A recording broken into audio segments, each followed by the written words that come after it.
My name is Jigar Bhakta. I grew up in a town just outside of Los Angeles called Manhattan Beach. It's a sleepy beach town on the coast of Los Angeles County. My father came to the United States when my grandfather set up a small motel in Manhattan Beach, and my mother came after marrying my father. Although both of my parents are 100% Indian, I've had a sort of on and off switch with our culture, in that I can switch into it at any time because we have a large, vast family network, but at the same time we live in a place where Manhattan Beach isn't too populated with Indians, so it's not at the forefront of our minds. So I've had the best of both of the worlds in that I could focus on it when I felt I needed to connect, and disconnect when I had to. The house I grew up in wasn't really much of a house to begin with. We actually live as a family on a family-owned motel. It's a very interesting place to live because we not only have to live with ourselves, but also different types of people from all different walks of life. Living in a motel has always been fun and sometimes challenging. We saw all different types of people, lots of different events going on, everything from childbirth to arrests. Growing up on a motel my entire life has been by far the most defining factor of who I am today. Oftentimes in the motel, my parents were off out and about working on the more corporate side of things in the motel, so that left my sisters and me at the front of the office, actually interfacing with clients. So we had to, a lot of times, service their needs. So if they needed an extra pillow, we would be there. And we also had to be proactive. So if we noticed that there was going to be a strong rainstorm on the weekend, we'd go out and snake the pipelines. So we had to learn a lot of different things in a lot of different ways on our feet. But since I grew up doing it at a young age, it was just normal to me and I actually enjoyed doing it. It was a good break in the day, learn something new, do something different. When I was younger, there was one room that my sisters and I absolutely loved to go to. And it was a room right next to our house portion of the motel. It was room 103.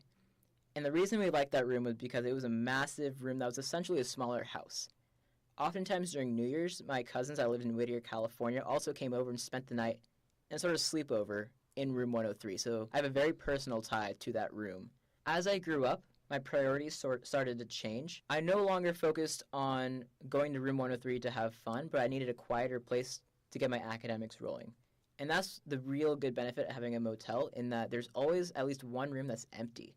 So whenever we need a very quiet space, my sisters and I could just pack up things and go to room 121 or 107, just get our work done for the night. So there was always a sort of library sort of a setting inside a motel, which was very helpful academically, but also in incorporating a sort of sense of mind about where we were. I think there's a direct relationship between the fundamental ideas I had to embrace growing up in a motel and how it translated to academic schoolwork. You know, in school, just like the motel, you have to do the little things, and you really don't understand the higher purpose of it if you try to do it right from the outset.